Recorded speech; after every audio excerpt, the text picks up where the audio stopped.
Albert Camus, The Myth of Sisyphus, chapters 1 and 4. Albert Camus, The Myth of Sisyphus, 1942, explores the concept of the absurd, the conflict between human search for meaning and the universe's indifference. In chapters 1 and 4, Camus examines whether life is worth living and presents Sisyphus as the ultimate symbol of human resilience. Chapter 1, An Absurd Reasoning. Camus opens with the question, does life have meaning? He argues that this is the fundamental philosophical problem. If life lacks meaning, should one choose suicide?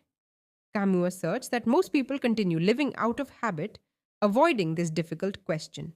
However, he insists on confronting it directly. The absurd arises when humans seek meaning in a universe that offers none. Religious or philosophical explanations attempt to provide meaning, but Camus rejects these as philosophical suicide, where people accept false consolations rather than facing reality.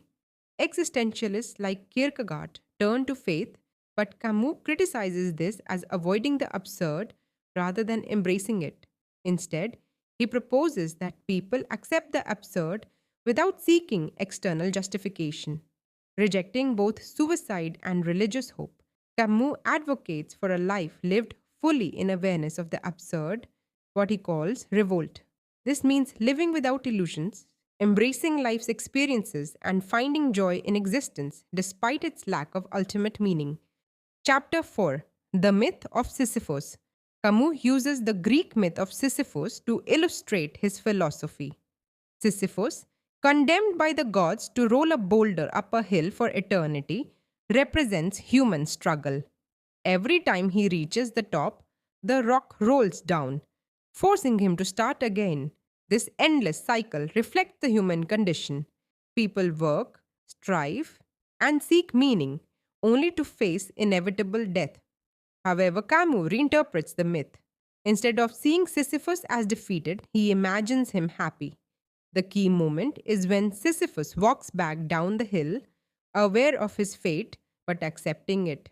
In embracing his struggle, Sisyphus finds freedom. He is no longer a victim but a hero who defies his fate. Camus concludes with his famous statement, one must imagine Sisyphus happy. By embracing life's absurdity without seeking false hope, humans can find fulfillment. Like Sisyphus, people should accept the struggles, create their own meaning, and live with passion, even in a meaningless world. Conclusion. In the myth of Sisyphus, Camus argues that life has no inherent meaning and the universe is indifferent to human existence. In chapter 1, he rejects both suicide and philosophical consolations, instead, advocating for an acceptance of the absurd through a rebellious, passionate life.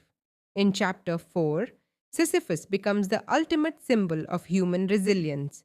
Though condemned to an endless, meaningless task, he finds freedom by embracing his struggle. Camus' conclusion is clear. By accepting absurdity and living fully, one can create personal meaning and imagine Sisyphus and humanity as happy.